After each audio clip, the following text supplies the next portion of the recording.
Ser Podcast.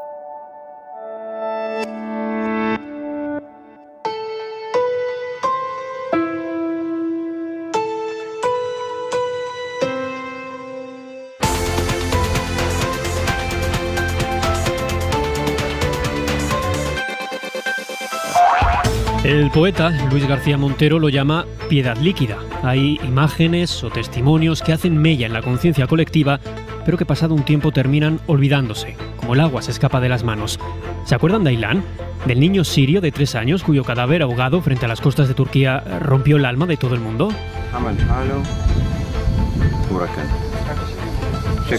Su padre contaba así cómo descubrió al abrazarlo que Aylan y sus hermanos habían fallecido. Tiempo después, la Unión Europea firmó un acuerdo con Turquía para que este país absorbiera la llegada de todas las personas que huían del hambre y de la miseria en Siria. ¿Se acuerdan este mismo año del abrazo de Luna, una voluntaria de la Cruz Roja, con un chico que acababa de llegar de Ceuta, procedente de Marruecos? No dejaba de abrazarme, se pegaba a mí como una lapa y solo lloraba. Me lo llevé pensando que me lo iba a poder traer aquí a las naves. Tenía los ojos rojísimos y me miraba como si nunca hubiera visto a una persona desesperado.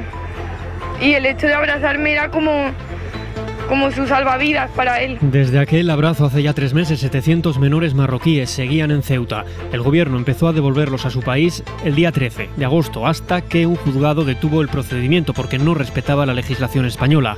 Hoy tenemos en Afganistán otra tragedia de primera magnitud y otra oportunidad para demostrar la vigencia del espíritu europeo. Más de 100.000 personas han salido de ese país en las últimas 2 semanas. Naciones Unidas calcula que hay otras 500.000 que tratarán de hacerlo en los próximos meses por tierra. España da por cerrada la misión para evacuar de allí por aire a los afganos que colaboraron con nuestros militares. Alemania, Noruega, los Países Bajos lo hicieron ayer. Esta noche va a hacerlo Francia y Estados Unidos lo hará el martes. El presidente Pedro Sánchez decía esta tarde que buscarán nuevas vías de rescate para quienes permanecen en Afganistán. Hemos cumplido en consecuencia una primera misión, pero no es la última. El Gobierno de España, en esta segunda fase de esta misión, de esta crisis que se está viviendo en Afganistán, pues lógicamente va a seguir operando para tratar de que esos colaboradores puedan venir de otras maneras, lógicamente, a las que hemos visto durante estas últimas semanas a nuestro país. No ha explicado el presidente del Gobierno cuáles pueden ser esas vías de rescate. Enseguida se lo preguntamos al ministro de Asuntos Exteriores, José Manuel Álvarez, que estará aquí en Hora 25. En la mesa del análisis de esta noche, Berna León, es investigador en el Centro de Estudios Internacionales de SciencePo. Muy buenas noches. Hola Roberto, muy buenas noches. Lola García, directora adjunta de La Vanguardia. Hola. Hola, buenas noches. Y la periodista Carmen Remírez de Ganuza. Muy buenas noches, Carmen. Muy buenas noches, Roberto. Y este último Hora 25 de la temporada de verano se lo queremos dedicar a Juana Ginzo. Ha muerto a los 99 años, una de las míticas actrices del cuadro de actores de la cadena SER. Conocida especialmente por su papel en Ama Rosa, que desde luego no tenía nada que ver con ella ni con su compromiso con la lucha feminista. Juana Ginzo fue también la voz que cada noche allá en los 70 inauguraba este informativo. En la cadena SER, Hora 25.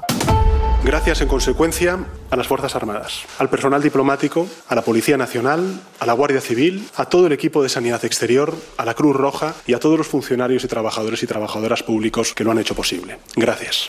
Misión cumplida. El presidente del Gobierno da por cumplida la misión para evacuar de Afganistán al personal español y a los afganos que han colaborado con ellos durante los últimos 20 años. El operativo empezó el 16 de agosto. Durante estos días España ha podido traer a más de 2.200 personas. Las últimas han llegado esta misma tarde al aeropuerto de Torrejón de Ardoz, en Madrid. Como España, la mayoría de países están dando por finiquitadas sus misiones en Kabul. Estados Unidos se reserva el uso de ese aeropuerto este fin de semana. Y sobre el terreno, lo último es una advertencia. It would be irresponsible if we didn't act immediately to double down and make sure. La del jefe del Pentágono, que ha dicho esta tarde que Estados Unidos teme nuevos ataques como el de ayer, que dejó más de 170 muertos. Ese es el balance que ofrece hasta ahora el diario estadounidense New York Times. Rafa Panadero. Afganistán sigue hoy conmocionado por el atentado de ayer, en el que, por cierto, según ha aclarado hoy el Pentágono, solo hubo un ataque suicida, no hubo una segunda explosión. Va creciendo el número de víctimas, la cifra de muertos supera ya el centenar Y tras ese ataque, los alrededores del aeropuerto ya han estado más tranquilos, aunque aún así cientos de afganos han seguido intentando entrar, mientras que otros miles intentan salir del país a través de la frontera terrestre con Pakistán. El ejército pakistaní ha matado hoy al menos a una persona que intentaba cruzar sin visado. Después, Naciones Unidas ha pedido a su gobierno que abra las fronteras. La Casa Blanca estima que desde julio han sido evacuadas más de 110.000 personas. Ya solo operan vuelos militares de Reino Unido y de Estados Unidos en el aeropuerto de Kabul, que desde el martes va a pasar al control de los talibán. Los talibán están ya negociando para que Turquía se haga cargo de ese aeropuerto. De momento no hay acuerdo porque Ankara exige que su ejército siga presente allí y la milicia quiere tener el control total de la seguridad. Este es uno de los temas que habrá que empezar a aclarar a partir del martes, pero las organizaciones de emergencia avisan ya de cómo puede ser la situación a partir de ese día.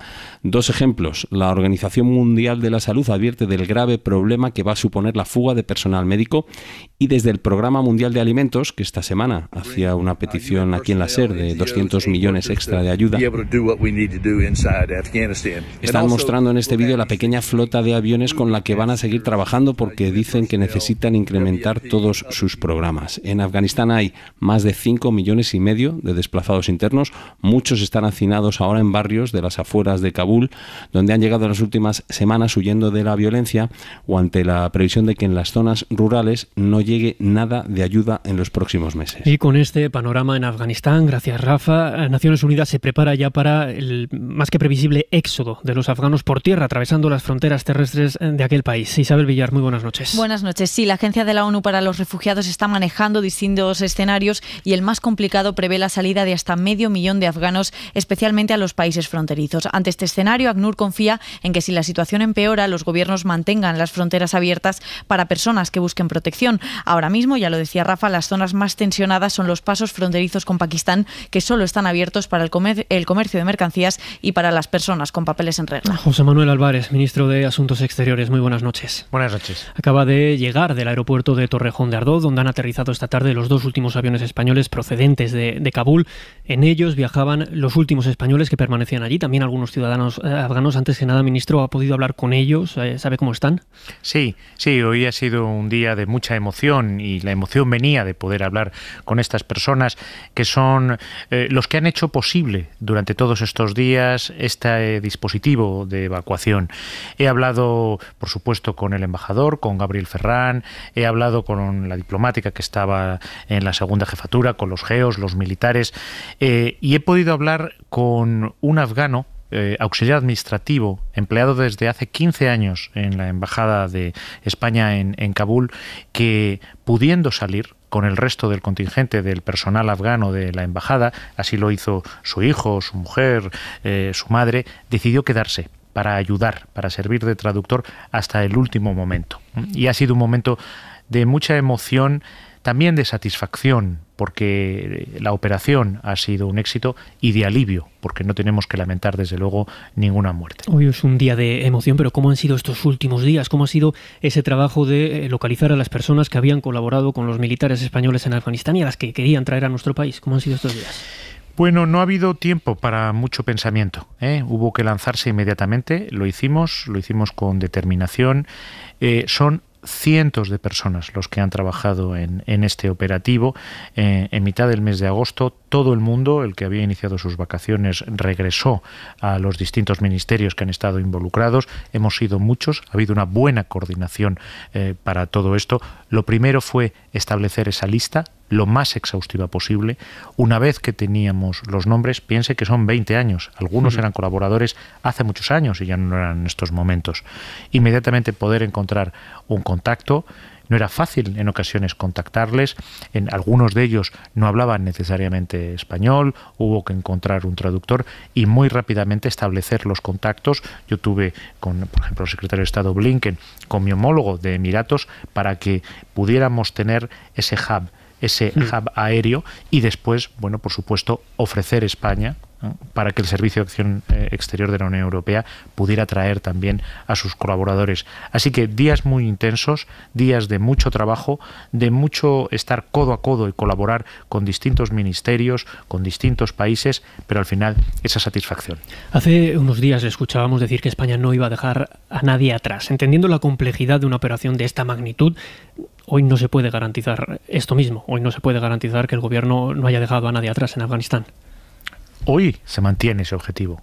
No vamos a dejar a nadie atrás. Se cierra una vía, que es la vía del aeropuerto de Kabul, por el momento. Pero por el momento es cierto y no tenemos visibilidad para pensar que ese aeropuerto pueda funcionar como ha funcionado hasta ahora. Se estudiarán vías alternativas, pero no solo España. Esto es algo que va a ocurrirle y le está ocurriendo a todos los países. España ha sido uno de los últimos países de la comunidad internacional en abandonar ese aeropuerto. En estas últimas 48 horas lo han hecho todos ellos. Ahora tenemos que sentarnos, los miembros de la Unión Europea, los miembros de la OTAN, la comunidad internacional, y explorar cuáles son las nuevas vías en una segunda fase para no dejar a nadie atrás. Pero le diré también, hemos sacado a una mayoría. Eso es lo importante. Luego hablamos de esas posibles vías, pero antes hay un cálculo aproximado. Sé que es muy difícil y que además está poniendo quizás en peligro la seguridad, pero hay un cálculo aproximado de cuántos colaboradores de España en Afganistán se han quedado allí y tienen que venir. Mire, sobre eso, de verdad, yo entiendo perfectamente el interés mediático y es legítimo ese interés mediático, pero como le digo, la operación no ha terminado y por lo tanto las mismas razones de seguridad se mantienen hoy en día. Sí le puedo decir una cosa, no quedan españoles. En el primer avión que salió de Kabul, aterrizaron los últimos españoles, una familia que quedaba. No queda personal que trabajó en la embajada. Todo eso lo hemos podido repatriar y un buen número de otros colaboradores de distintas instituciones españolas. Quiero que escuche, ministro, el testimonio de Silvia Arrastia. Hemos hablado esta mañana en Hoy por Hoy con ella. Silvia Arrastia es una mujer casada con un afgano y nos ha explicado cómo buena parte de la familia de su marido, de su familia en definitiva, se ha quedado en Afganistán y nos contaba esto. Quieren salir, bueno, a ver qué otras oportunidades, qué es lo que se va a hacer a partir de ahora, porque hay mucha gente que se ha quedado atrás, que corre en riesgo y qué es lo que se va a hacer desde aquí, si va a haber vuelos comerciales. Estoy súper aturdida, llevamos 4 días que esto es un no parar. Si hay voluntad política, las tiene que haber. Bueno, ahora empieza otra fase de esto, ¿no? Para la gente que tenemos personas, familia allí, pues otra fase de cómo ahora, a partir de la situación actual, qué se puede hacer. ¿Qué puede decirle a Silvia, ministro? Bueno, pues que puede tener la garantía de que este gobierno, yo como ministro de Asuntos Exteriores, no nos resignamos. Se inicia una nueva fase. El presidente del gobierno lo ha dejado claro hoy. Hay cosas, ella hablaba de si va a haber vuelos comerciales o no, que no están en las manos de España, no están en las manos ni siquiera de la comunidad internacional. Hay que ver los primeros pasos por dónde van a ir los talibanes. Hay que hablar con los países que se quedan allí. Hay algunos países que se van a poder mantener. Hay países en torno a Afganistán que van a tener un peso importante. He hablado varias veces con mi colega de Emiratos para que pudiera establecerse ahí el hub aéreo español, un país que conoce bien la región. Lo que sí le puedo decir es no vamos a dejar a nadie atrás, no vamos a dejar a Afganistán tampoco atrás. Hay nuestros colaboradores, los colaboradores nuestros del Servicio Exterior de la Unión Europea, por supuesto, y hay también la realidad sobre el terreno, de aquellos que no han sido colaboradores, pero que también hemos estado trayendo en la medida de nuestras posibilidades, minorías, defensores de los derechos humanos, mujeres. Para ellos también tendremos que encontrar una respuesta y va a ser necesario ayuda humanitaria. De esas vías, quiero hablar ahora, de esas vías para sacar de Afganistán a los colaboradores que siguen allí con sus familias. Más allá de la voluntad política, ¿cómo se puede articular esa salida? Mire, yo no le puedo dar detalles en estos momentos, evidentemente. Lo que sí le puedo decir es que hay vías que se están explorando y necesitamos mantener una cierta cautela por la seguridad de esas personas y también por aquellas otras personas, aquellos países que nos van a ayudar en todo esto. Pero si ha sido una tarea complicadísima hacerlo teniendo el control del aeropuerto, ¿cómo se puede hacer sin militares allí sobre el terreno, ministro? Evidentemente va a ser más complejo, pero le advierto que esta operación no era nada fácil. Había una hora desde que el avión aterrizaba hasta que despegaba para poder entrar los colaboradores, porque ahí iba un avión detrás de otro. Déjenme que tenga una reflexión también, primero con mis colegas de la Unión Europea, con mis colegas de la OTAN, ¿no? Porque todos nos vamos a enfrentar al mismo desafío. Y una cosa muy importante, sin desvelarle tampoco necesariamente algo, yo creo que la unidad en la respuesta de la Unión Europea y de los miembros de la OTAN va a ser también un factor muy importante. ¿Hay que negociar con los talibanes? Negociar, sin duda, no. Negociar no es una palabra. No es una palabra. Tal vez sea necesario en un momento dado tener contactos operativos. Por supuesto, no contactos políticos. Por supuesto, no negociar. Pero contactos operativos sí. Es difícil, si ellos tienen el control sobre el territorio, pensar que no haya que tener algunos contactos operativos para que pueda entrar una ayuda humanitaria, por ejemplo, para todas esas personas que quedan atrás, para que permitan la apertura de fronteras para ciertas personas, cosas así. ¿Y más allá de la emergencia humanitaria en los próximos meses, en los próximos años? Bueno, hay países que ya han dicho que están teniendo contactos operativos. El otro día Ursula von der Leyen habló de eso también. La Agencia de Naciones Unidas para los Refugiados, ACNUR, calculaba esta tarde que hasta 500.000 de afganos pueden huir de su país en los próximos meses.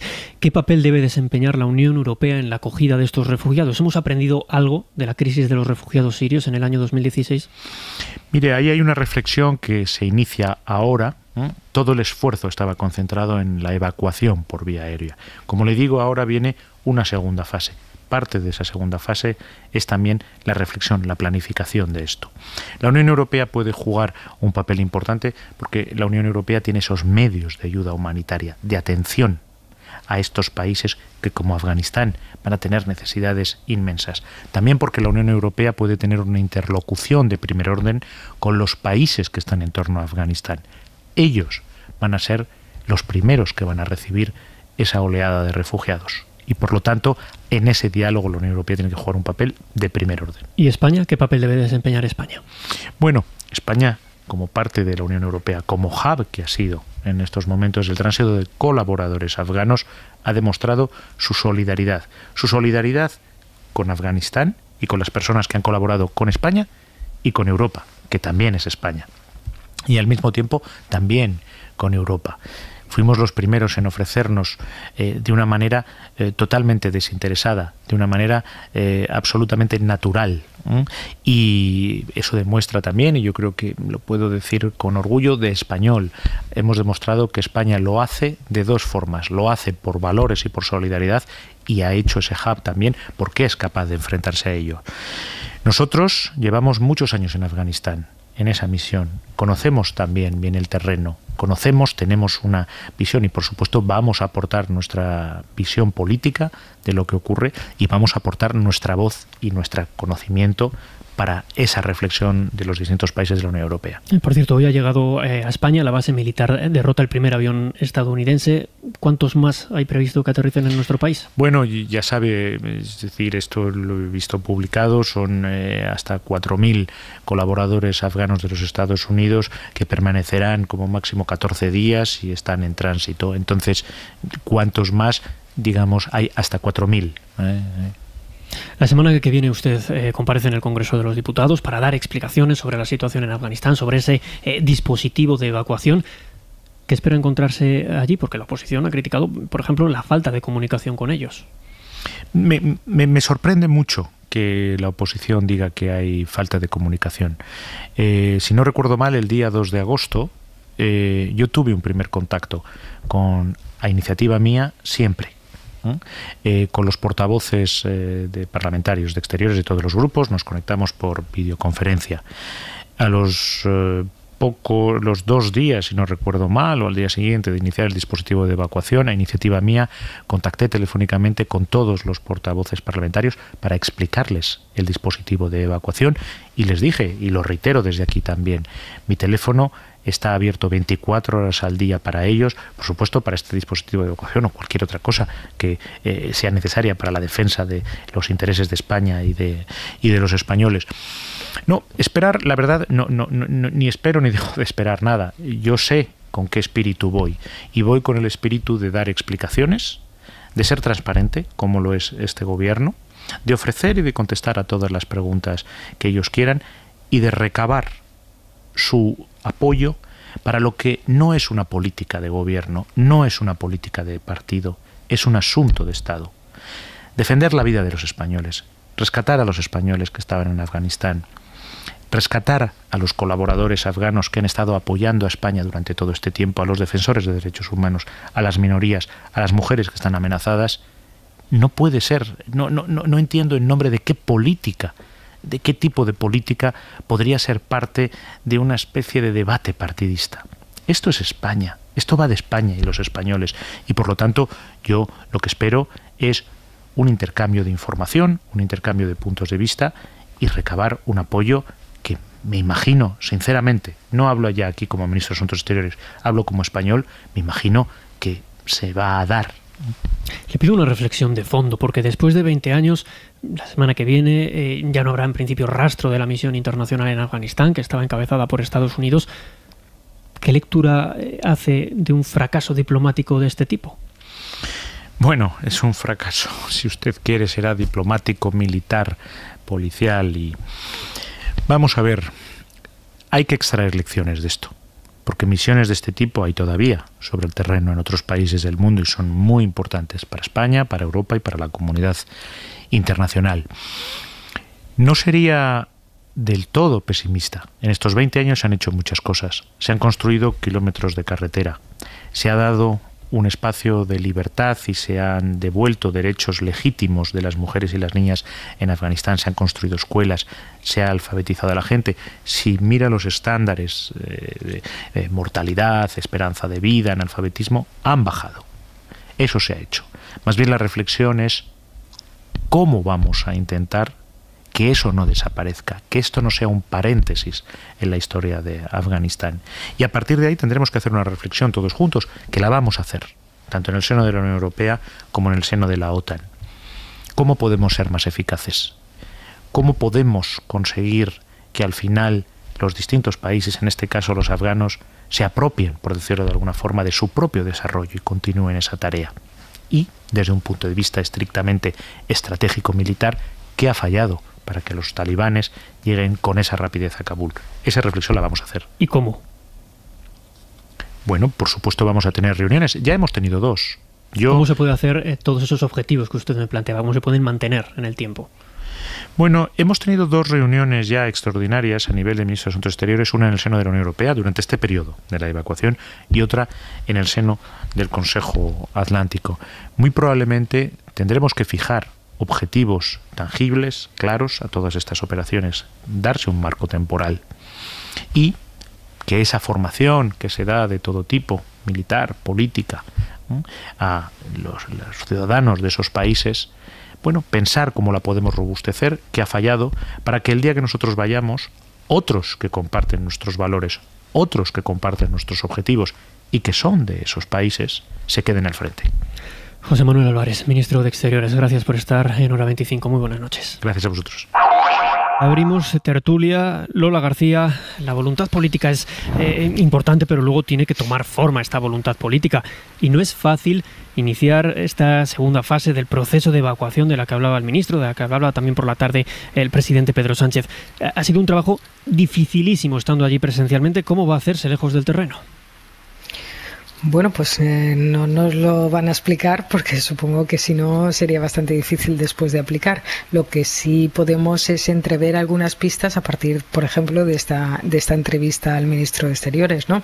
Y en primer lugar, la primera pista sería que se va a hacer pues de manera conjunta, consensuada por parte de organismos internacionales. No va a ser España, o sea, es algo que se va a hacer, se va a intentar hacer conjuntamente y que pasaría, por lo que también parece apuntar el ministro, por hablar con los talibanes, con el nuevo régimen, a partir pues de una, entre comillas, colaboración que se establecería porque ellos necesitan ayuda humanitaria, necesitan de alguna forma pues esa ayuda que se le puede dar de Occidente a la población civil y que podría favorecer que de alguna forma se pudiera hacer a cambio de seguir sacando personas de allí. Bueno, veremos si eso da frutos o no da frutos. A mí un poco del acto que ha tenido lugar esta tarde en Torrejón, me parece que el gobierno español en fin, ha hecho todo lo que ha podido y más. Se ha intentado hacer un buen trabajo. Quizá algunas frases las encuentro un triunfalismo excesivo, ¿no? Porque claro, son frases muy bonitas de no dejar a nadie atrás, misión cumplida. Pero bueno, al fin y al cabo, pues allí sigue quedando mucha gente, ¿no? Y no sé hasta qué punto hoy veía la cara de Biden absolutamente abatido, ¿no? Porque tiene que dar cuenta no solo del fracaso, digamos, estratégico y de la operación en concreto, sino también de las consecuencias del brutal atentado de ayer, y hemos tenido la fortuna de que no nos ha afectado ese atentado directamente a ningún español, pero podría haber ocurrido, ¿no? Y entonces esas palabras seguramente hoy no hubieran tocado en absoluto. ¿Qué te parece a ti, Carmen? ¿También ves un exceso de triunfalismo? Por supuesto. La palabra misión cumplida me ha parecido un exceso, porque, hombre, yo desde luego comprendo el alivio. El alivio es inevitable y además, podía haber habido muertos y no los ha habido. Luego, ya solo por eso, el operativo de la evacuación ha sido un éxito. Comprendo también la emoción de la que hablaba el ministro, porque es emocionante recibir a pie de pista a unos soldados, a unas fuerzas y a unos diplomáticos que se han dejado la piel en esta operación, pero en fin, lo que no veo es razones suficientes para ese orgullo del que hace exhibición al gobierno, porque por ejemplo el ministro ha empezado a hablar de Gabriel Ferran. Gabriel Ferran es un diplomático que se ha dejado la piel, pero al que este ministro destituyó el 5 de agosto o el 4, no recuerdo si fue el 4 o el 5, pero en plena, a poco tiempo, cuando se iba a cumplir el plazo dado por Estados Unidos para la salida. No, estoy deseando que el ministro dé explicaciones de por qué hizo semejante cambio y dejó la representación diplomática tan a expensas y de una manera tan poco precavida de que podía venirse una crisis como la que vino, ¿no? Yo creo que ha habido emoción, efectivamente, ha habido alivio, ha habido operatividad, y yo creo que podemos estar tranquilos de que España ha hecho un buen papel, un papel más que digno, a pesar de la tardanza, porque hay que recordar que Canadá y otras naciones empezaron mucho antes. Yo creo que este gobierno se fue de vacaciones dejando esto completamente sin prever absolutamente nada. Pero bueno, yo creo que esa asignatura está bien. Lo que me falta y mucho es una explicación política. Yo no sé, pero no sé qué os habrá parecido a vosotros, pero a mí me parece que esta última fase de la entrevista en la que hablaba del futuro inmediato, decía Lola, bueno, lo que podemos atisbar, las pistas que nos ha dado es que se va... Uy, se ha cortado espera un momentito, Carmen, vamos a intentar arreglar la comunicación con Carmen Remírez de Ganuza.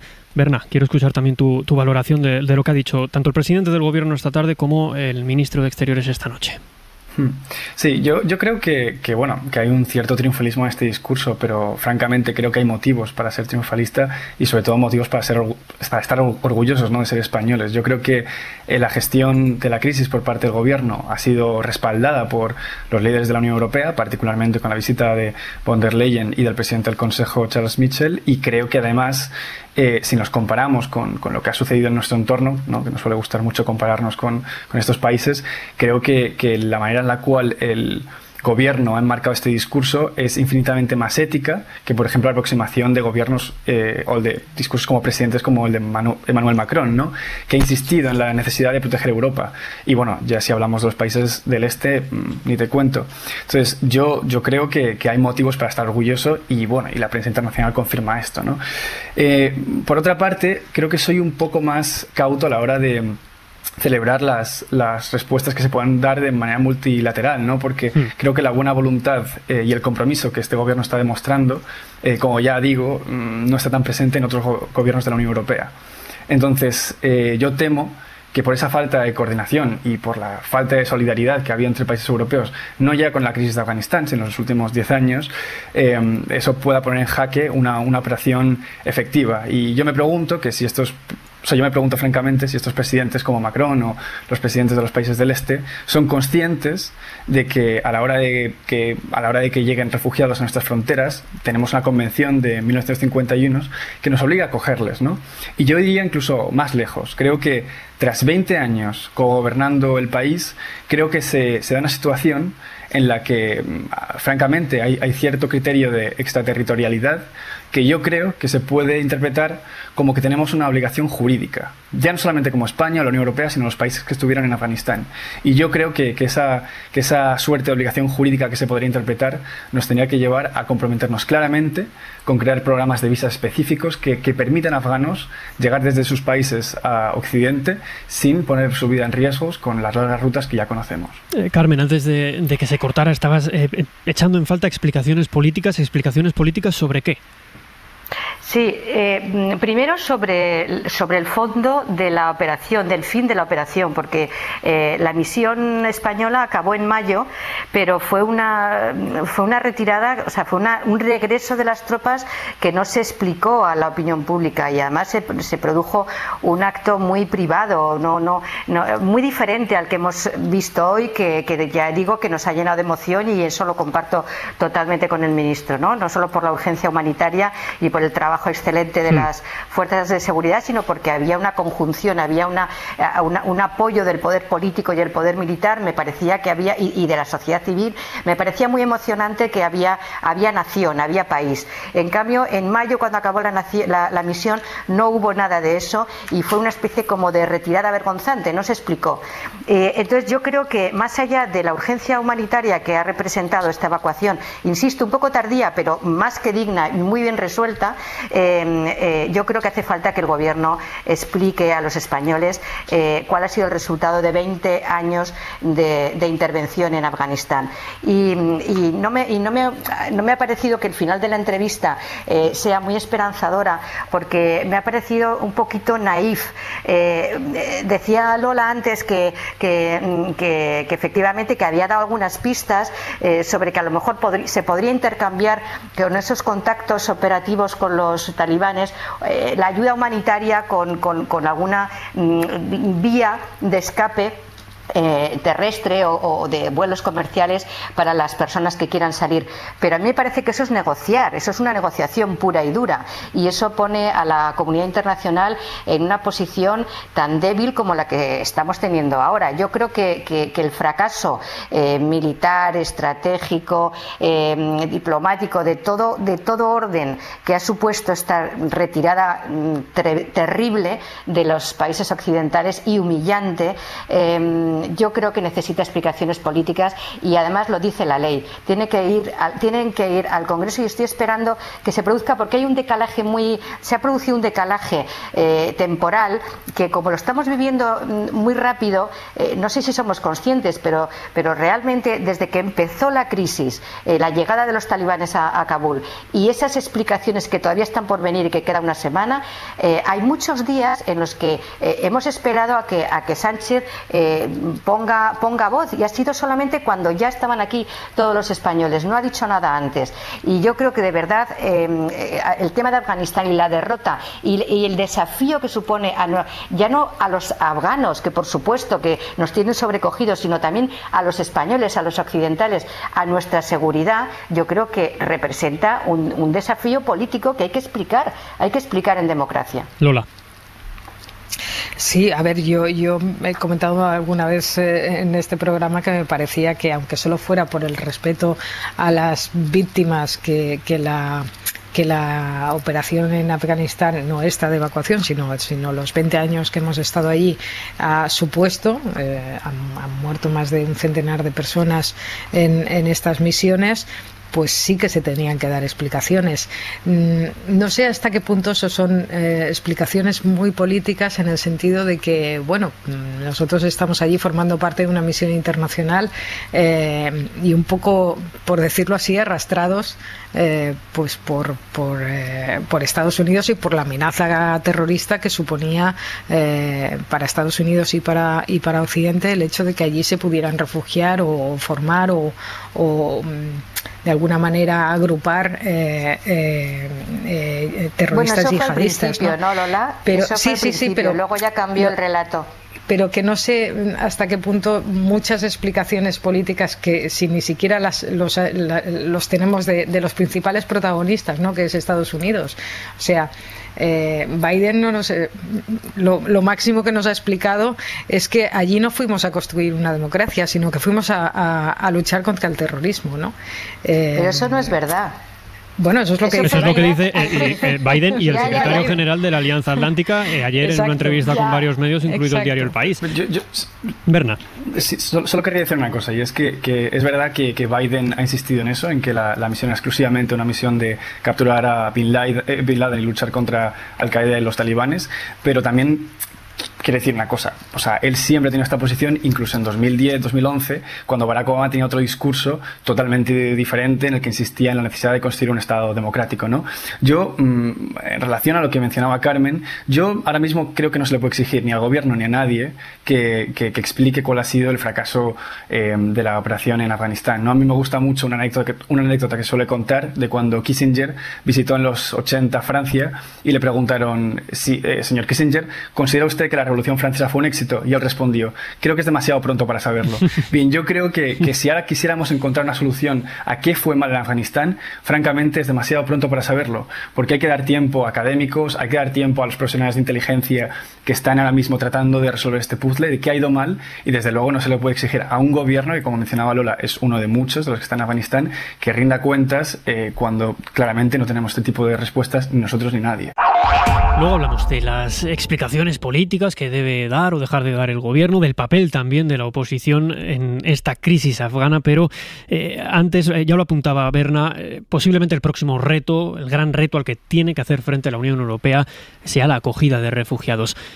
Lo decíamos antes, según Naciones Unidas hay 500.000 de personas que van a intentar huir como puedan por tierra, ahora que no pueden hacerlo por aire, Berna. Y en definitiva se trata de evitar la crisis del 2016 con la gente que huía de la guerra y del hambre en Siria. Sí, bueno, yo por eso lo que considero que es esencial aquí es el no cometer los mismos errores, ¿no? Creo que la política que ha llevado a cabo la Unión Europea, y bueno, es realmente una tendencia en todos los países de Occidente de externalizar esas fronteras y pagar a países autoritarios para que se hagan cargo de los trapos sucios de Occidente, creo que es una dinámica que tenemos que terminar, especialmente con el caso de Afganistán, porque a diferencia de otros conflictos que evidentemente nos tienen que preocupar, porque al final cualquier tragedia humana es una tragedia para todos, y yo insisto que no hay que reproducir la narrativa de Salvador Salvado, simplemente es una cuestión de justicia global. En este caso en particular, como ya digo, hay una dependencia de 20 años, ¿no?, que se ha producido. Por lo tanto, creo que aquí no se pueden cometer los mismos errores y hay que generar programas de asilo que permitan que los afganos puedan solicitar desde su país de manera segura y que se procesen de manera seria, acorde a los principios del derecho internacional. Esa misma tesis era la que defendías, Berna, en un artículo que publicabas, ¿verdad?, hace unos días en el diario El País, que se titulaba ¿Necesitan las mujeres afganas ser salvadas? Y tú partías de la división que existe entre quienes piensan que hay que revertir la retirada para proteger a los civiles y sobre todo a las civiles, y quienes están en contra de la política exterior intervencionista en Estados Unidos. Tú defiendes que sí, que había que haber actuado en Afganistán. Sí, bueno, yo en mi artículo no entraba a valorar la intervención de Afganistán, que como... La decisión de revertir la intervención. Sí, yo bueno, creo que era un debate bastante nimio el que se dio entre lo que yo describía como feministas anticoloniales y aquellos que se toman estos argumentos como una absoluta tontería. Yo creo que hay argumentos que tienen que ser considerados y que son serios, porque además sabemos por documentos que ha filtrado, por ejemplo, Wikileaks, que la CIA ha estado sistemáticamente tratando de manipular la opinión pública a través de este tipo de relatos, ¿no? del sufrimiento de mujeres, y además es algo que, bueno, se alarga 2 siglos hacia atrás y ha sido usado como justificación para empresas coloniales muy poco nobles. Lo que sí que creo es que el tomarse en serio este tipo de reservas no nos puede llevar a la inacción, y yo creo que al final el problema del relativismo cultural absoluto es que te lleva a cruzarte de brazos, ¿no? Por lo tanto, yo cuando escribí este artículo, lo que sugería era el revertir, esta retirada.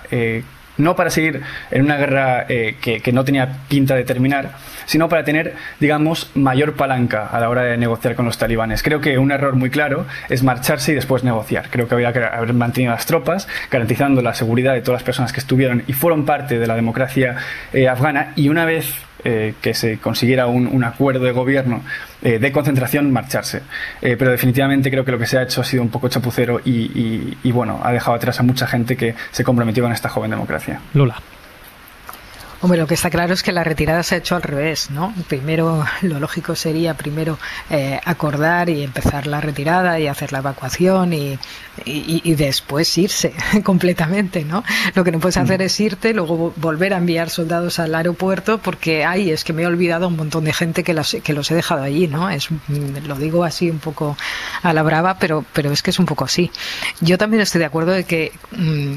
Los países aliados eres responsable de un país cuando invades un país. Es que no es una mera cuestión de que simplemente de asilo, que también es que somos corresponsables de lo que está pasando allí, puesto que hemos participado de la invasión de un país, y por tanto eso se ha de asumir y las consecuencias de eso se han de asumir. Yo soy bastante pesimista, pues porque a diferencia de lo que ocurrió con Siria, pues resulta que Angela Merkel se nos está yendo. Entonces, bueno, pues aquel discurso que pudimos escuchar, ¿no?, de la canciller defendiendo que se iba a abrir las puertas a los refugiados de Siria, y asumiendo y dando la cara ante su población de la asunción de nada menos que más de 1 millón de personas procedentes de Siria, solamente en Alemania. Creo que eso no hay ahora mismo ningún líder europeo que sea capaz de hacerlo. Con todos los errores que se cometieron después, por ejemplo, con el pacto con Turquía.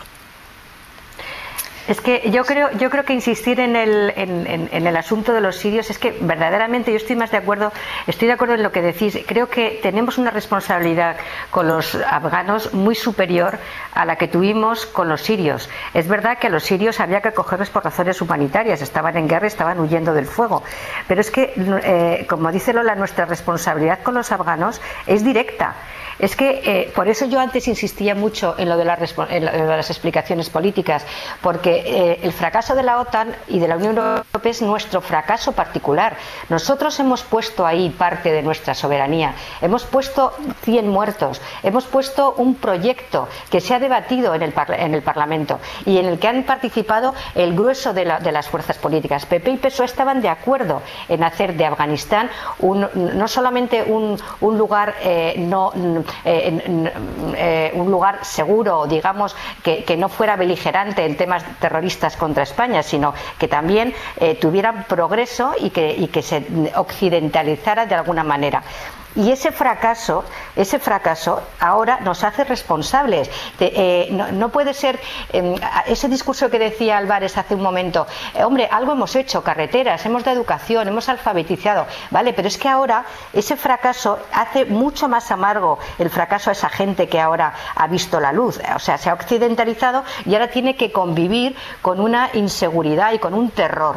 Entonces nosotros tenemos que hacer lo imposible, por lo menos en la disponibilidad a acogerles. Lo que pasa es que yo también soy muy pesimista, porque creo que la derrota ha sido tan sin paliativos, y creo que la voracidad de los enemigos de Occidente por hacerse con el control de ese lugar es tal, y estoy hablando de China, de Rusia, de Pakistán, y la voracidad también de los propios grupos terroristas que están litigando allí mismo, nos va a hacer imposible. Yo me gustaría secundar ese buenismo que nos está trasladando el gobierno, pero es que no me parece un discurso realista. Creo que la disponibilidad tiene que ser total para acogerles, total y muy beligerante, o sea, disponernos al máximo de las disponibilidades, pero creo que no nos lo van a poner fácil, y creo que va a ser prácticamente testimonial lo que podamos conseguir. Nada más realista que hablar de la situación concreta sobre el terreno. Según los datos que ha dado el presidente del gobierno esta tarde, el 47% de las personas que hemos sacado de Afganistán son mujeres.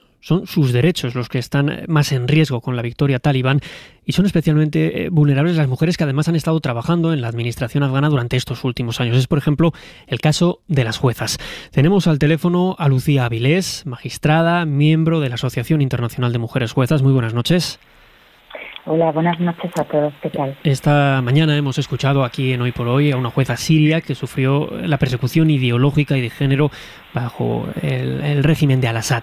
Tuvo que huir del país, permanece refugiada en Francia, se llama Rasa Rajab y nos ha contado esto.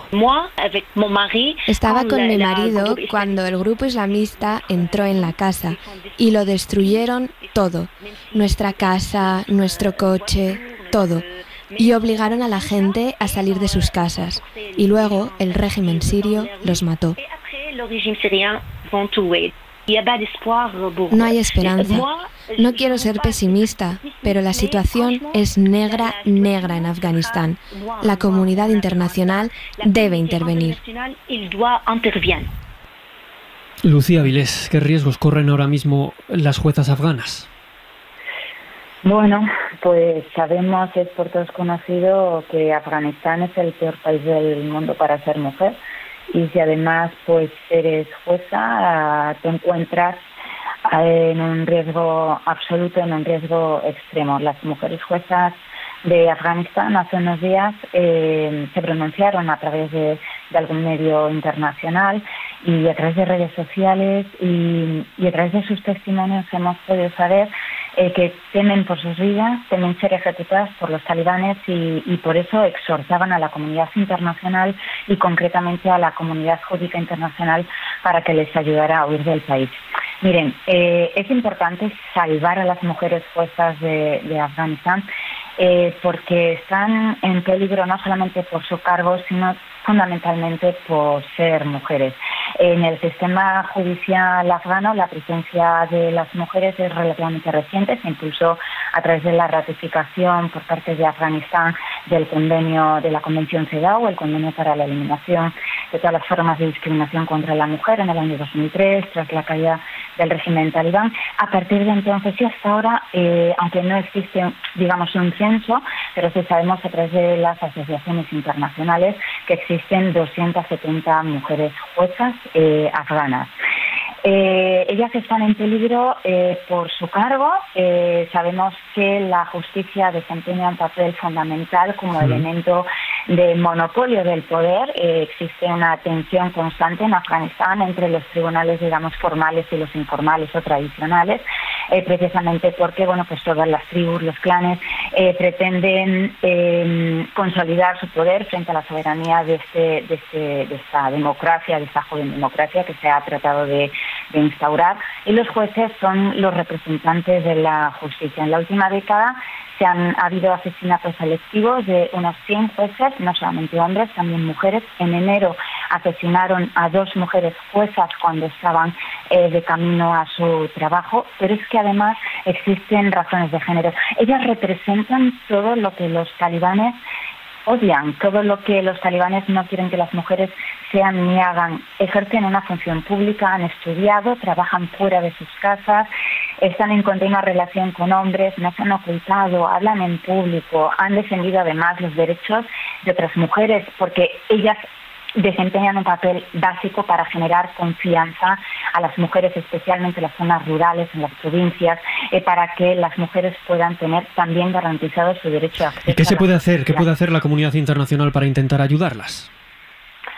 Pues en estos momentos el mensaje contundente que se ha lanzado ha sido para abrir un corredor humanitario tratando de equiparar la condición, la protección que se le está dando al personal y fuerzas al servicio de las fuerzas extranjeras, como equiparadas al régimen que se le está dando de protección a los intérpretes, a periodistas y demás, entendiendo que tanto nuestros colegas jueces como ellas fundamentalmente han contribuido con las fuerzas extranjeras en la construcción de una democracia y han formado parte del poder judicial. Pero es que además, como juezas, se determina la protección internacional porque por su género son objeto de una persecución sistemática y reiterada que vulnera de una forma extrema sus derechos fundamentales. En nuestro ordenamiento jurídico tenemos la ley del año 2009 que prevé precisamente la condición de asiladas. En estas condiciones pueden pedir el asilo cuando, por razones de género, pues puedan ser perseguidas, como es el caso que nos ocupa. La jueza siria con la que hemos hablado hacía este pronóstico sobre el régimen de los talibanes y sobre cuál va a ser su relación con los tribunales. Van a destruir brutalmente los tribunales, todo lo que tenga que ver con las leyes. Los talibanes van a destruir todo lo que tenga que ver con la civilización. ¿Comparte el diagnóstico? Pues me temo que sí,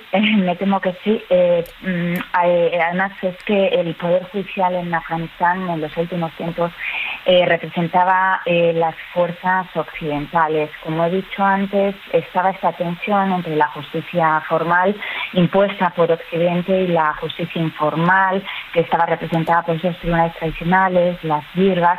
Además, se incardinaban los mecanismos de justicia talibanes, ya fuera a través de lo que se denominaban jueces volantes o a través de asambleas locales, en ambos casos sometidas a los comandantes correspondientes talibanes.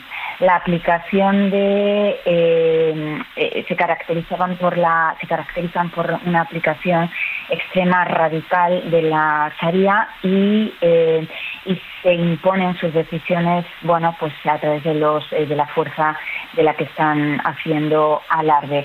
Este es el presagio o la implementación de este tipo de justicia, es la que se prevé en estos momentos.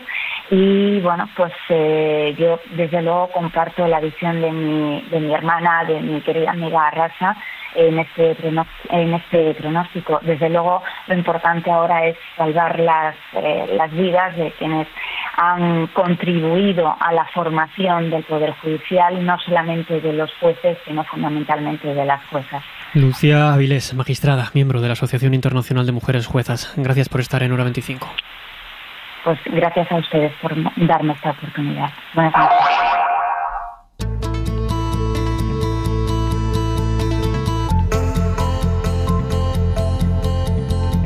Y el curso político se inaugura la semana que viene con la crisis de Afganistán en el centro del debate parlamentario. Va a ser el ministro Álvarez, precisamente uno de los que comparezca en el Congreso para dar explicaciones.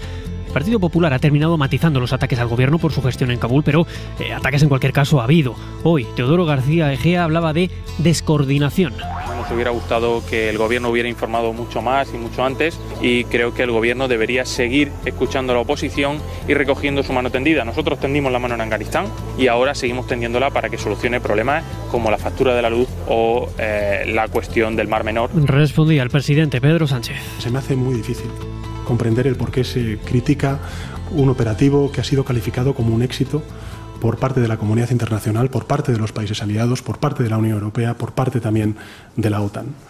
Este es un éxito de país, es un éxito colectivo, y así es como tenemos que vivirlo, y así, estoy convencido, es como lo vive la mayor parte de la sociedad española. Lola García, dos preguntas. Una, ¿sale reforzada la imagen de Sánchez de esta crisis internacional?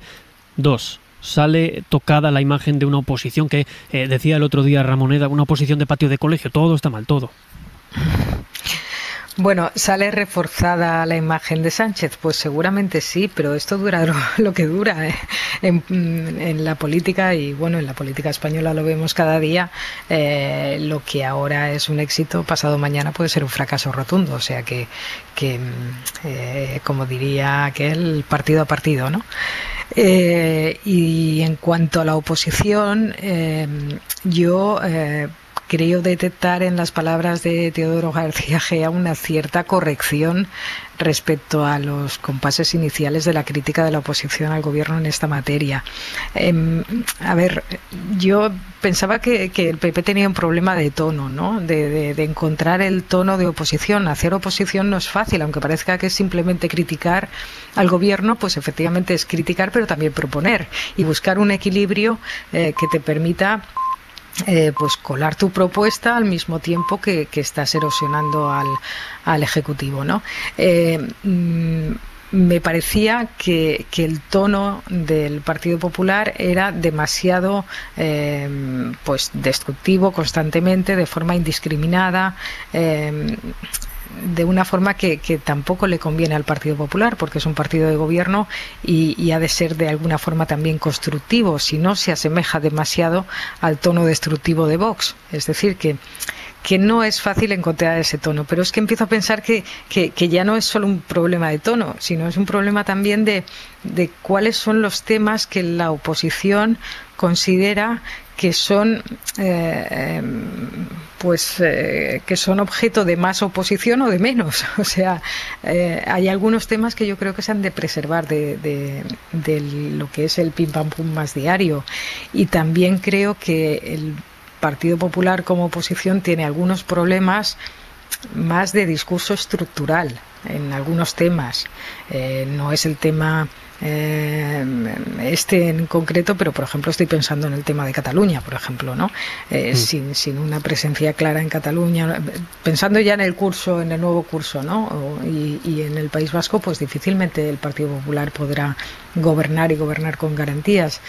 Es decir, que sí que hay algunos problemas en la forma de ejercer la oposición que no acaba de resolver la dirección del PP. Berna.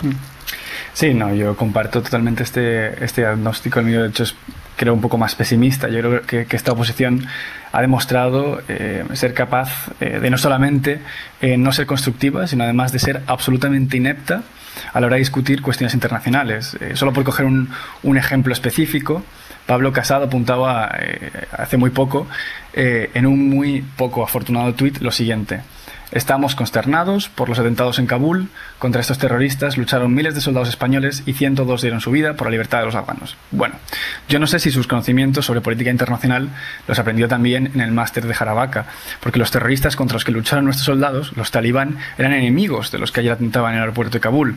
Era el ISIS-K, o el Estado Islámico del Gran Jorasán. Es más, aquellos contra los que luchaban nuestros soldados ayer eran responsables, junto al ejército estadounidense, de la seguridad del aeropuerto, ¿no?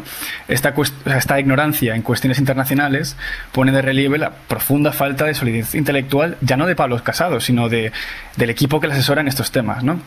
Entonces yo creo que evidentemente la oposición sale mal parada de estas últimas semanas. Respondiendo a la primera pregunta sobre si el gobierno sale reforzado, yo creo que hay que tener un poco de cuidado con no acabar teniendo una visión de túnel con la cuestión de Afganistán. Yo creo que la gestión de la evacuación y el acercamiento además con Marruecos, creo que dan un espaldarazo al Ejecutivo y sobre todo lo da al Ministerio de Asuntos Exteriores, ¿no? Pero yo creo que hay otras dos cuestiones, por un lado el precio de la luz y por otro lado la controversia sobre el intento ilegal de devolución de menores, que quizá puedan, yo creo, pasarle factura a ojos de la opinión pública.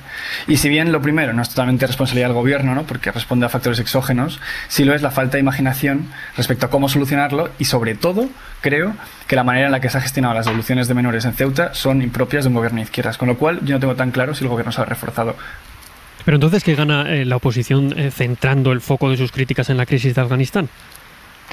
Yo particularmente, estando de acuerdo en que el tema de Afganistán ha tapado el asunto de la luz, que era el que realmente estaba minando el crédito del Ejecutivo, me parece que la oposición ha errado el tiro. pero lo ha errado por cuestión, o sea, no por cuestión de principio. A mí me parece que la política exterior puede ser política de oposición perfectamente, porque de hecho lo fue cuando el PSOE era oposición y el gobierno era de Aznar. En la política exterior fue uno de las grandes banderas de oposición del PSOE y funcionó. Ahora, ¿por qué no funciona? Pues no porque tengan más o menos razón en el PP sobre las cosas que dicen, sino porque no se entienden.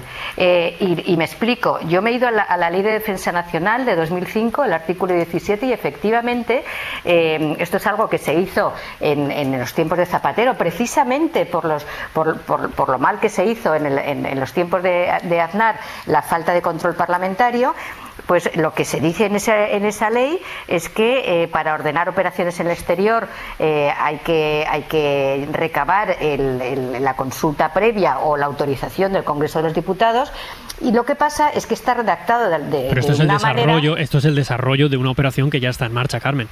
Vale, no es una operación nueva, entiendo. Si me permites, Roberto, lo que ocurre es que están discutiendo, porque el gobierno dice que esto es una evolución de la misión de mayo, la que acabó oficialmente en mayo. Pero en el PP dicen, y también tienen sus argumentos, que esa operación estaba acabada, que esta es nueva, y que según la ley, que si quieres yo te la leo porque me he ido a la ley y lo he encontrado, dice: si por razones de urgencia no fuera posible consulta previa, el gobierno someterá la decisión lo antes posible para la ratificación en su caso. ¿Qué quiere decir esto? Que están discutiendo sobre temas de matiz, sobre temas legales. Yo creo que esto se habría resuelto sencillamente con que, como siempre, como si Sánchez hubiera levantado el teléfono y hubiera hablado con Casado. Yo ahí también porque estoy de acuerdo con eso se acababan todas estas cosas leguleyas. No tiene ningún sentido este follón que se traen de gobierno y oposición. El gobierno está haciendo siempre oposición a la oposición, y en la oposición no acierta a hacer oposición al gobierno, y es un horror.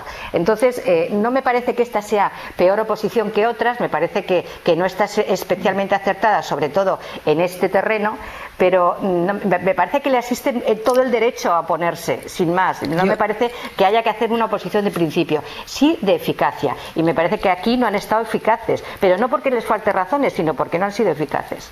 Yo creo que sí que hay un problema en el tipo de oposición que se hace, porque yo tengo la impresión de que se dispara todo lo que se mueve de manera indiscriminada y sin reflexionar un poco si aquello vale la pena, no vale la pena, y todo en el mismo tono. O sea, son ráfagas indiscriminadas y en el mismo tono también, siempre muy hiperbólico, ¿no? Con lo cual sí que creo que el tipo de oposición debería llevar a una reflexión por parte de la dirección del Partido Popular. Pero por otro lado también pienso que realmente desde la presidencia del gobierno no se está haciendo una labor que se ha de hacer también, que es la de pues mantener un vínculo con el jefe de la oposición, tener puentes. Que te permita pues informarle de una manera, si quieres, entre comillas, privilegiada, ¿no? O sea, se ha de establecer este tipo de relación con el jefe de la oposición. Si después eso funciona mejor o peor, pues mira, ya lo veremos, pero aunque solo sea por el grado de representatividad que tiene el jefe de la oposición, que al fin y al cabo tiene millones de votos detrás, tú tienes que hacer ese esfuerzo por tender esos puentes, y sobre todo por informar en materias como sobre todo en materias como la política internacional, ¿no? De materias de Estado, efectivamente. Sí, y ahí sí que creo que se está mínimo fallando. Cortesía institucional mínima, pero es que yo creo que hay aquí dos problemas. Uno, que el estilo de gobierno de Sánchez es el que es muy presidencialista, y no solo en este tema, sino en tantos otros. Y luego ocurre otra cosa. Yo por eso estoy insistiendo tanto en lo de las explicaciones políticas. Ocurre que a este gobierno no le interesa nada un debate sobre temas que le puedan tensionar con sus socios, no solo de Parlamento, sino con sus socios de gobierno. Es que cada vez que se toca el tema internacional, a Sánchez le crecen los enanos, porque es que ya tenemos a los ministros de Podemos, que si el Sáhara, que si tal, y bueno, y con el tema de Afganistán Afganistán, por supuesto.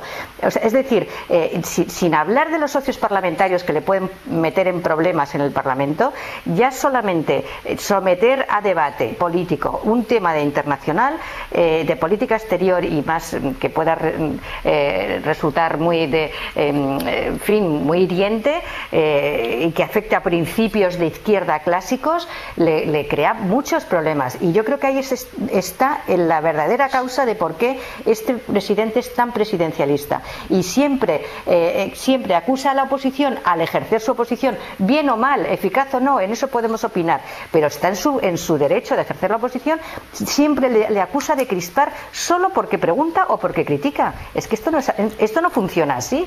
La democracia es otra cosa. Hablabas ahora, Carmen, de las tensiones que puede generar en el seno del gobierno un asunto internacional, pero no parece, Berna, que este sea el asunto que más tensiones genera en el gobierno de coalición, teniendo, como tú mencionabas antes, el precio de la luz o la situación con los menores marroquíes devueltos a su país.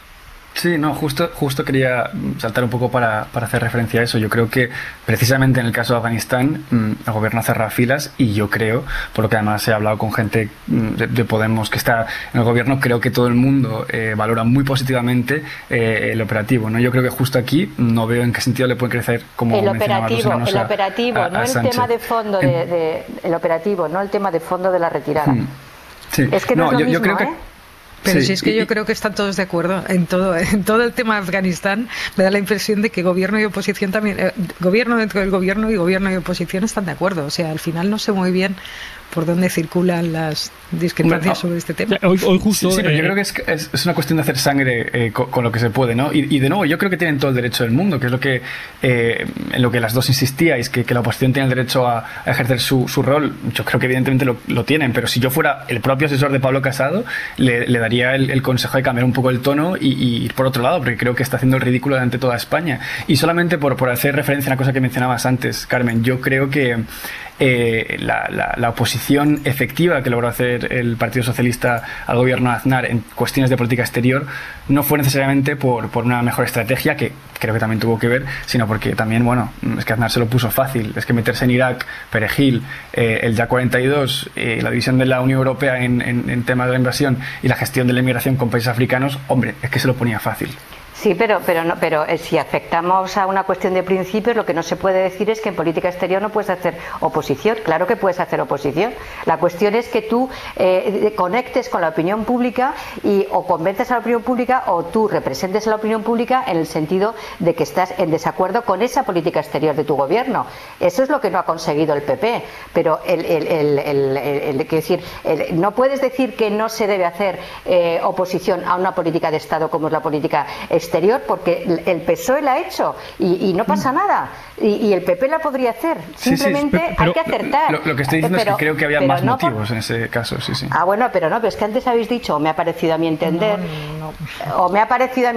en algún momento que no se debía, a lo mejor ha sido tu, Berna, no lo sé. El caso es que me ha parecido entender que no se puede hacer crítica a la política de exterior. Hombre, pues claro que se puede. Mucho menos. Berna, en cualquier caso, sí que daba una de las claves más destacadas hablando del tono de la oposición. Hoy mismo cuenta el diario El País que hay varones y que hay dirigentes del Partido Popular que ya le han pedido a Pablo Casado que modere ese tono, porque es que, entre otras cosas, no ganan nada, eso es lo que dicen, no ganan nada criticando la gestión del gobierno en Afganistán. Al final, cualquier crítica se diluye en ese mar de críticas.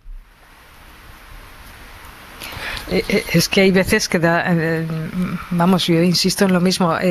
Primero se caen incongruencias y después yo tengo la sensación de que siempre se pasa de largo, ¿no? O sea, el tono de la crítica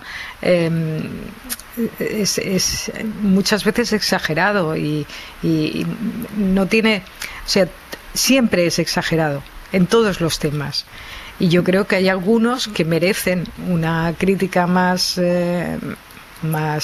fuerte y otros que son más discutibles. No todo debe ser catastrófico, digo yo. Yo, en mi opinión, la crítica que tendría que haber hecho el PP en este caso la tenía muy fácil. Era simplemente comparar a Sánchez con Merkel, con Macron y con todos los presidentes que han ido a los respectivos parlamentos a hablar de Afganistán. Solo con que hubieran dicho eso, yo creo que la gente lo habría entendido. Y hasta ahí, porque si te metes con que está incumpliendo la ley, debería hacer una consulta, no sé qué, si esto es la misión que ha acabado en mayo, o es una nueva misión, o es una evolución de la misión. Es que eso es una boba, eso la gente no lo entiende. Pero yo creo que sí que tiene razones la oposición para pedir explicaciones a Sánchez. Y no me parece que haya que rasgarse las vestiduras, porque además creo que este tema le interesa a todo el mundo y puede tener un discurso perfectamente razonable el gobierno con respecto a la retirada de Afganistán y a la crisis al peligro que han vivido nuestras Fuerzas Armadas y a la cantidad de gente que podríamos haber rescatado y no hemos rescatado por habérselas hecho las cosas pues a lo mejor con falta de previsión, pero es que eso se puede analizar en democracia y no pasa nada. Vamos a seguir avanzando, sí, porque un momentito ya. Bueno, venga, sigue, Berna. No, solamente muy rápido, solo quería decir que aquí nadie está cuestionando el tema de que no se puede tener un mal tono, sino que las razones tienen que ser las adecuadas, ¿no? A mí me parece fenomenal que a Bush le tienen un zapato si ha invadido un país legalmente, y yo creo, Carmen, realmente que algo se está haciendo mal si son sus propios varones los que le están diciendo a Pablo Casado, ojo, para que por aquí no vas bien. Vamos a seguir avanzando. Decíamos que ya se ha hecho un paralelismo entre la solidaridad con los refugiados afganos frente a la atención que reciben otros migrantes, como los menores marroquíes que llegaron a Ceuta en el pasado mes de mayo. El gobierno central y el de Ceuta han pactado devolverlos a su país, pero mientras tanto están repartidos en la ciudad autónoma, y algunos en centros de acogida, en pabellones, en la calle.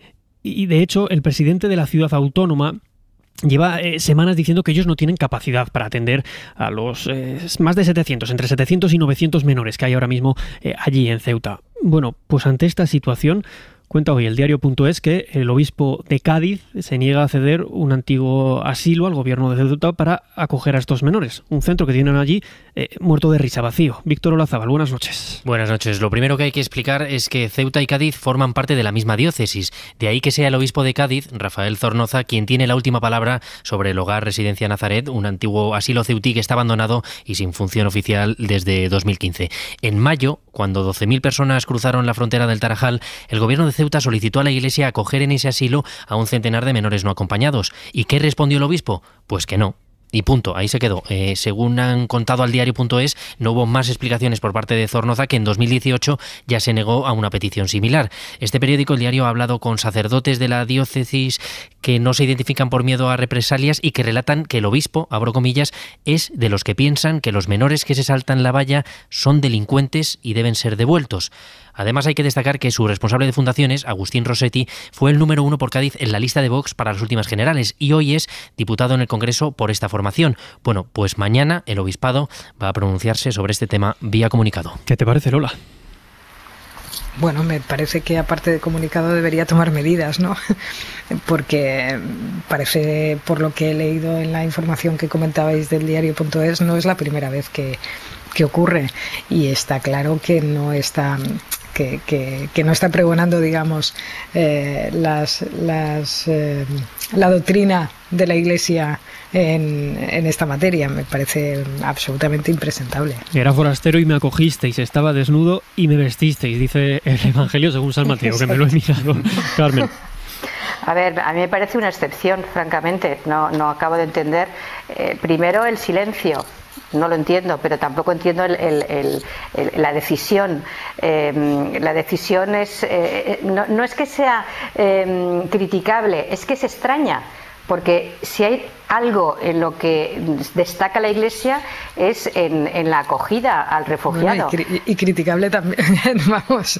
El problema es que no es un sacerdote de una parroquia, digamos, pequeña. El problema es que es un obispo. Ya. Pero que por supuesto, lo que digo que por supuesto que lo critico, que lo que digo que a mí lo que más me llama la atención, porque la crítica es obvia, lo que más me llama la atención es que es como una especie de isla dentro de un continente de acogida, porque en todas las operaciones, desde el Aquarius, por decir una muy simbólica, hasta bueno, todas las operaciones de arraigo, no solo de acogida, sino de arraigo, a lo largo de toda la geografía española, la Iglesia no ha hecho y no hace más que acoger refugiados, pero por delante de muchas ONGs.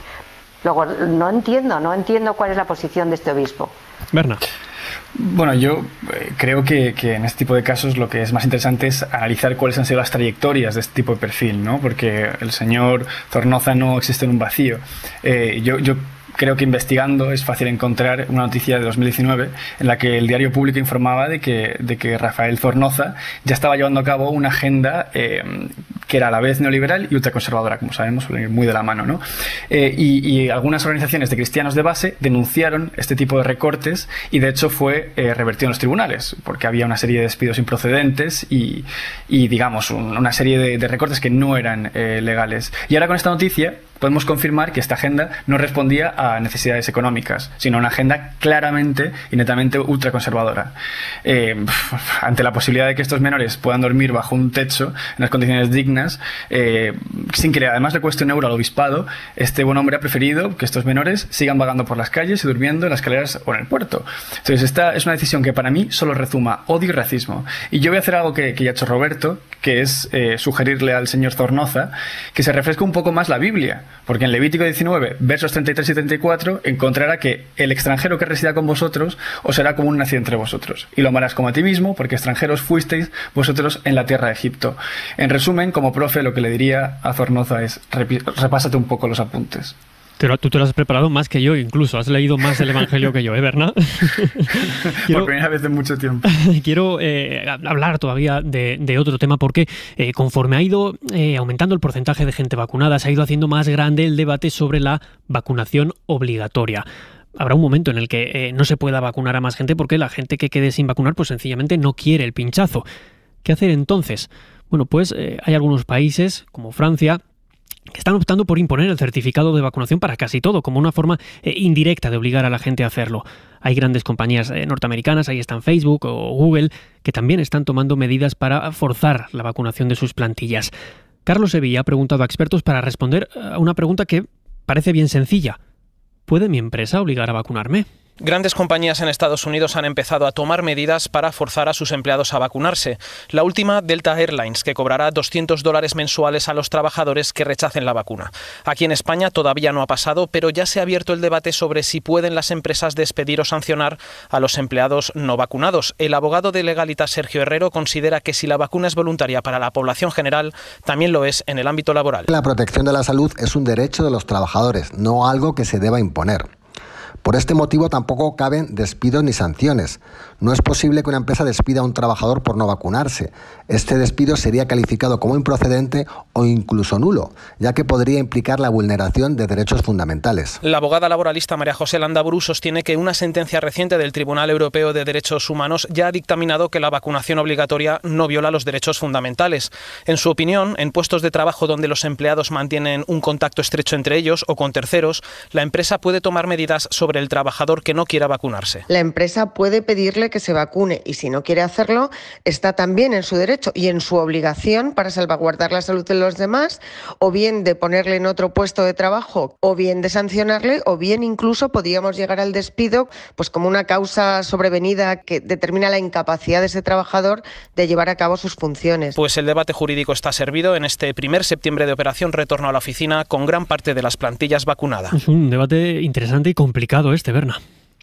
Sí, bueno, como mencionabas, ha habido ya empresas como Netflix que lo han impuesto en sus oficinas, pero como también se ha dicho aquí, parece que estas medidas tendrían un dificilísimo encaje en nuestro ordenamiento jurídico, ¿no?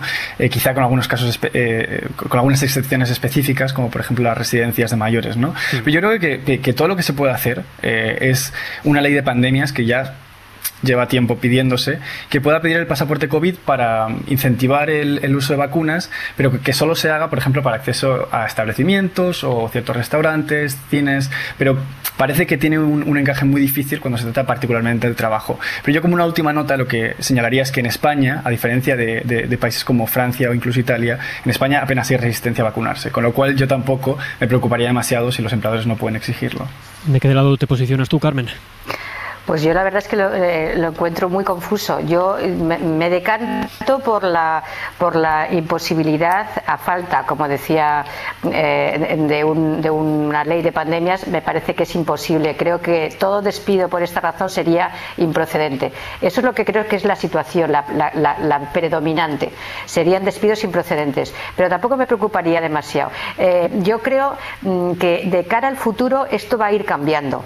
Creo que los derechos se van a ir, los derechos de los que disfrutamos en este momento se van a ir limitando poco a poco en virtud precisamente de todas estas pandemias y todas estas eventualidades que vamos a ir padeciendo. Pero en este momento todavía estamos en la era del disfrute de derechos y creo que las empresas tienen un margen muy pequeño de defensa frente a esto. Lola. Sí, yo creo que ahora mismo eso la legislación actual no lo permitiría, pero sí que es verdad que en fin, que un país como Reino Unido, que es bastante liberal, en el caso de las residencias de ancianos sí que lo ha puesto como obligatorio, ¿no? La necesidad de estar vacunados. Es que el debate entre la libertad individual, ¿no? El debate ético de si no vacunarte pues forma parte de tu libertad individual o estás poniendo en riesgo a otras personas, es tremendamente complicado. Afortunadamente aquí yo creo que con un poco de suerte no tendremos que abrirlo. Más allá, creo, del caso de las residencias de ancianos, trabajadores sociosanitarios y trabajadores sanitarios, o sea, pero creo que más allá de eso, la población española hay un sentimiento muy favorable hacia las vacunas y a lo mejor hacer una imposición de este tipo muy generalizada lo que puede provocar es un efecto contrario, ¿no? de lo que se está buscando, un rechazo mayor. Nos vamos.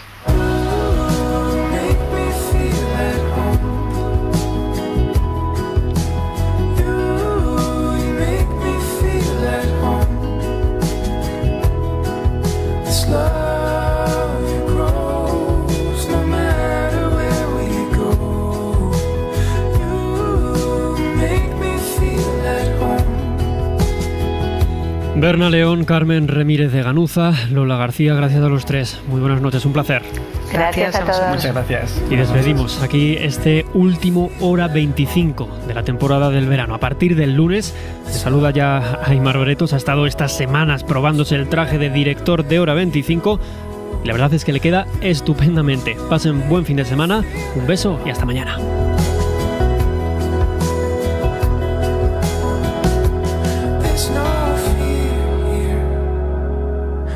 Lying in my arms, there's no better place than to stay right where we are. And I'm holding on to make it last. Tomorrow always comes too fast. I never wanted it any other way.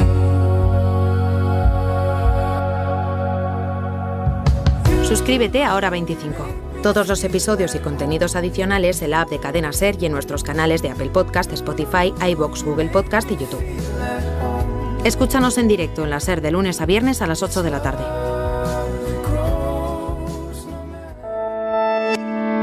Cadena Ser. La radio.